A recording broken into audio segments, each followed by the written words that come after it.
Somewhere in China right now, there is a factory making smartphones. The machines are working, the conveyor belt still moving, and the products are being assembled, inspected, and packaged really very well. But the lights, they are completely off.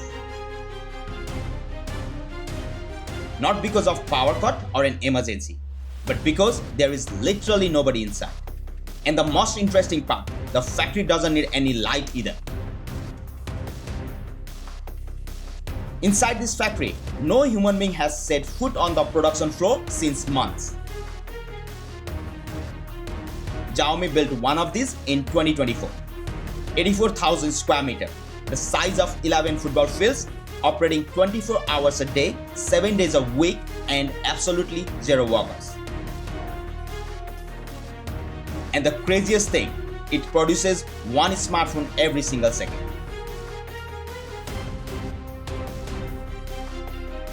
Now ask yourself, if China has already moved beyond the cheap labor, if the whole reason the war went there is already obsolete, why can nobody leave? That is the question this video will answer today in this episode of Factopiax. And the answer is much darker than what you think. So stay till the end to find out why this feels like a trap and why nobody can escape from this trap in today's world of manufacturing.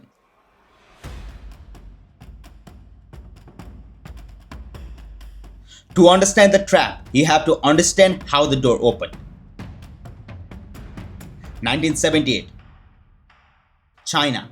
900 million people, average income $200 per year. Not per month, per year. The country had survived the decade called the Cultural Revolution, where Mao Zedong shut down universities, sent the professors to work in the rice fields, and systematically destroyed the intellectual backbone of the entire nations. There were no engineers, no economists, and no industrial planners. China wasn't behind, it was deliberately broken. And then one man walked into the meeting room in Beijing. Deng Xiaoping. Short, quiet, 74 years old. A man who had been imprisoned twice by his own government. A man who had watched China destroy itself from the inside. And he said something that broke 30 years of communist ideology in one sentence.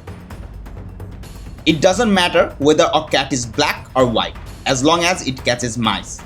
That's it. That was the philosophy that revived China. Stop arguing about the ideology. Build the economy by any means necessary. Deng's plan was surgical, controlled, and patient. He didn't open all of China. He opened 4 small cities on the coast: Shenzhen, Zhuhai, Santao, and Xiamen. Special economic zones where foreign companies could enter, build factories, hire workers, pay almost zero tax, and export freely. For the rest of China, communism. Inside these 4 zones, capitalism. An experiment inside a communist country. Focus on Shenzhen. In 1979, Shenzhen was a fishing village of 30,000 people. Rice paddies, fishing boats, dot roads, the kind of place the world had never heard of and had no reason to. By 2023, Shenzhen had 17.8 million people. In one single lifetime, it grew 1,500%. It now has more skyscrapers than New York City. It is the city where your phone was made, where the world's best drones are designed, where electric vehicles are being built that are outselling Tesla. All of that from a fishing village in just 40 years. But here is what nobody explains properly. Why did the world move its factories there? And more importantly, what did China do that made sure they could never move them back? When Western companies started arriving in China in the 1980s, the reason was simple: cost. A factory worker in America in 1990 earned $15 an hour. Benefits, unions, safety regulations, and overtime. The same factory in Shenzhen, workers earning $1 to $2 a day. No unions, government managed labor, political stability guaranteed by the state. The business decision wasn't complicated. Nike moved, Walmart moved, Apple moved, and Sony moved.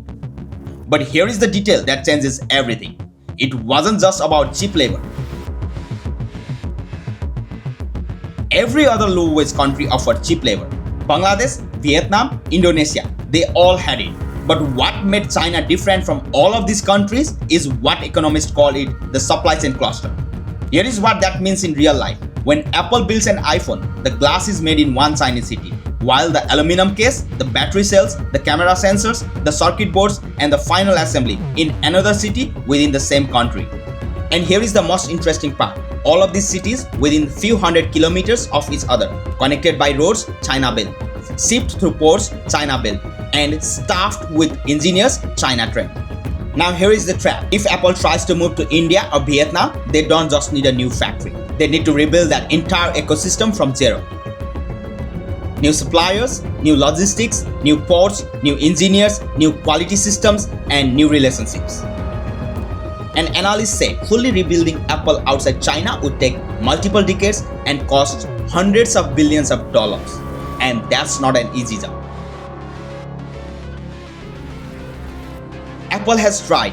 Between 2018 and 2024, Apple suppliers spent $16 billion trying to reduce China dependence. $16 billion. And as of today, the majority of iPhone manufacturing is still in China. Chinese suppliers now outnumber every other country in Apple's supply chain. Tim Cook himself said in 2024, China remains critical to Apple. Not we are working on it. Not give us time. Critical. After spending $16 billion and 6 years of time, that is not just a supply chain, it is a law. Now here is where most of the videos on this topic often stop. China got cheap. Companies moved. The supply chain locked. And that's the very dead end. But that's only half the story. Because when the world was busy congratulating itself on cheap prices and growing profits, China was doing something which nobody noticed. For 30 years, the deal seemed so simple. China makes, the West designs and sells. China gets jobs and dollars. The West gets cheap products and higher profit margin. A perfect partnership until you look at what actually was happening inside those factories. Chinese engineers weren't just assembling products, they were studying them.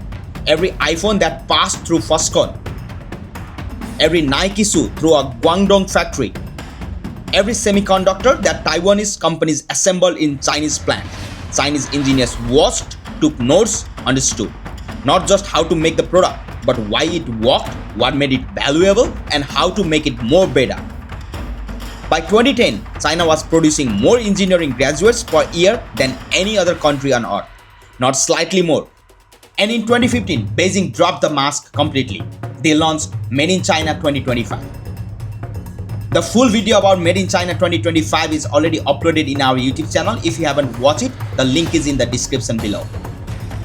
So Made in China 2025 is a government plan introduced by China in 2015 to dominate 10 industries globally by 2025.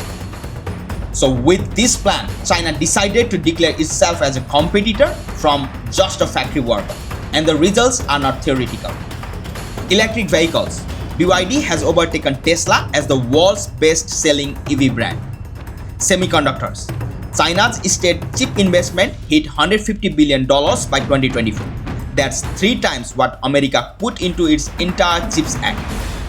Robots. In 2024, China installed 290,000 industrial robots, more than the entire rest of the world combined in just 1 year. Xiaomi, Media, Foxconn, BYD, all running lights out production. Robots building robots. Machines maintaining machines. While Chinese workers are being retrained not to replace the robots, but to supervise them. Here is the number that should keep every Western government lose sleep at night. By 2023, China alone produced 30% of everything manufactured on entire Earth. That is more than the next 8 countries combined manufacturing. And by 2030, that number is projected to hit 45% as according to a United Nations industrial report. At 45%, China doesn't just make the world's product. China decides what the world has to buy. And now we reach the most uncomfortable truth in this entire story. Nobody planned the trap. Not China, not America, not any corporation. The trap was the natural result of millions of decisions that each made sense at the time and together created something that nobody intended. Every CEO who moved a factory to China was making a rational business decision.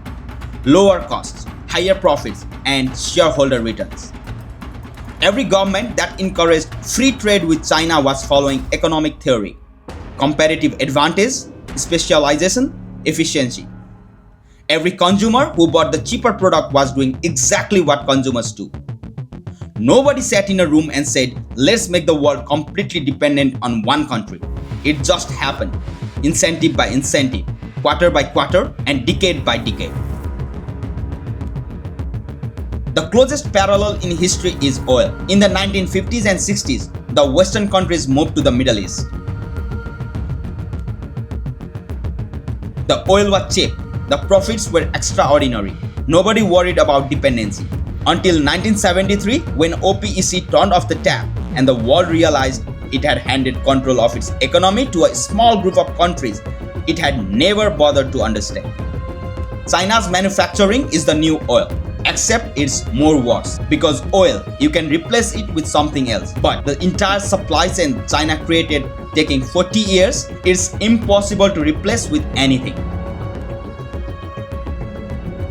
So let me give you my honest analysis. China won because it played 40-year-long game while the West was playing quarterly game. Every Chinese government policy, the special economic zones, the infrastructure investments, the engineering graduates, the Made in China 2025 plan, every single one of those decisions were made with decades in mind, while the Western companies made decisions with quarters in mind. And that difference is everything.